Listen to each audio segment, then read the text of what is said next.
Hello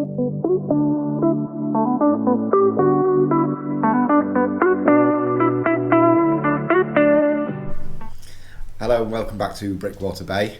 Today we're going to be reviewing the Hogwarts University built by Boltbricks on rebrickable. Before we start, I just want to say a massive thank you for all your support so far on my first two videos. The feedback has been taken on board, and I'm hoping that today the sound quality will be much improved after buying a mic specifically for it. So yeah, the Hogwarts University. It's an expensive one. If you can get a Hogwarts for less than £350 these days, you'll be very lucky.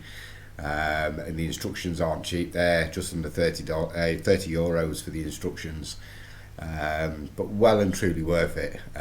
This build, it was the most challenging build I think I've ever done. The amount of parts involved and the fact that they're not organised into bags makes it extremely difficult. There's lots of use of small parts like 1x1 plates to build up a 1x1 brick. So yeah, it's a very complex build. It's very detailed. It's very time consuming. But the results, it has to be one of my favourite buildings in the city. Obviously I'm still doing some work on it. I've got a tree to put in just on the corner here, which will be going in when it goes back into the layout during the rebuild. By the end of this video, in fact, I will have got the tree fixed and we'll have this on the board ready to go. So yeah, this is Hogwarts University. It's a non-Lego set, privately designed, but absolutely stunning. What I'm going to do now is go through each of the floors individually with you, so you can see the detail that's inside the building. It may be a little bit tricky for me to do this because I have fitted Game of Bricks lights into this building. So yeah, it can be a bit tricky to take the floors apart once you've got the lighting kits in, but I'll do my best to separate the building out so that you can take a look inside at the level of detail. But it's generally a stunning build, so let's get it all separated. So this is Hogwarts University all separated down. It's a bit tricky to do it with my one because I haven't installed the Game of Bricks lights. But just to give you a quick overview, this is the ground floor. There's a lovely little entranceway in here which leads through into the gardens. Inside here I've actually tiled the floor. It's not tiled as standard. It's just a bare stud, but I have a thing for tiling everything. You've got a nice little waiting area, like a reception room just in here. A library in here again. I've put the tiles down in this floor. These are just off the pick a brick wall, so we're really cheap, and I had thousands of them at one point, but I don't have so many these days. And then you've got your classroom. This one's really clever because the classroom extends the full height of the building, which is about 2.5 floors high. This section here is the next part to the classroom, and that basically just sits on the top, and when it's on there you can still see all the way down inside the actual building. It also comes with a really cool chandelier which gets a lot of grief off of people online.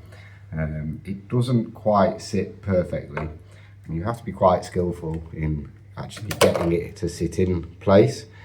It just seems to struggle to hang properly on here, and a few people have made a modification to change that. I've never felt the need really.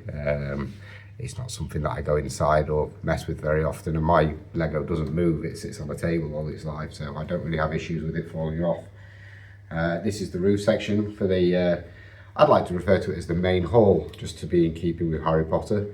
But yeah, that's the main classroom building section on the end here, which is by far my favourite part of the actual build. Moving back round onto the other side, you've got a lecturer's office just here, which sits on there. Pop it on right. That's your lecturer's office. I'm going to have to do these two together because these are stuck together. There's like a little another little classroom and another lecturer's office in here. I'll have to sort all of the light cables back out again when I put it back together properly. They are fiddly to get in and to make sure they're invisible. I hate seeing lights, cables all over the place. And then you've just got the little roof sections here which sit in. But Bolt Builds has done an absolute fabulous job with this. The way it all integrates with itself, the way it all clips together. This has to be one of my favourite parts of the build as well. I just love the castle style top that he's managed to create on the university. But yeah, the building itself, it's a huge building. It's a base plate and a half wide, the same as Assembly Square, so it's bigger than usual, which I know causes many logistical issues with people and where you're going to put it in your city, because there are limited base plate and a half wide buildings out there.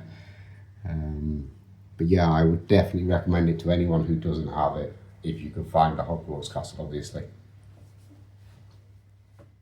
So this is the university with the lights on. As you can see, that stained glass window really comes to life with the lights installed inside. Just moving around. And that one equally as nice. So one of the things that you may notice with all of my modular builds is the fact that they're all sat on five brick high mills plates, which is not a cheap thing to have to put together, but I've done that to give me height for my harbour wall. It also allows me to go into depth with my roadworks and things like that as well, which I'll go into more detail later on in the road videos. But it also gives me quite a good way of connecting everything together. So you'll notice on this side here, you've got a male USB port. I'll just disconnect it. Male USB port here, and then on the other side of the building, there is a female USB port. These aren't made by Game of Bricks. No lighting company actually provides a female USB connector. So I've had to make them myself by cutting up Game of Bricks cables, as well as buying some USB cables off of Amazon. But yeah, that's what I've basically done to get the power through. So it means that I just plug in to one power supply and it feeds every single building. But I'll go into the USB setup in more detail on the road videos, because some of the road videos have 6-7 USB ports coming out of them. Quite complex little items, but that's Hogwarts University. So that's the Hogwarts University. Like I've said many times through this video, absolutely stunning build, and if you ever get the opportunity to build it, you should definitely do so. I'm going to go stick this in the city. It's the first building to go in. I'm not going to show it you on an empty table. It seems a little bit pointless.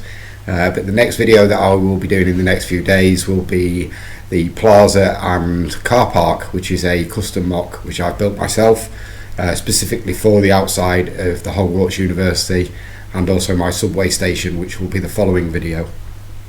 So thank you very much for watching. Please like and subscribe, and I'll see you next time. Thanks, guys.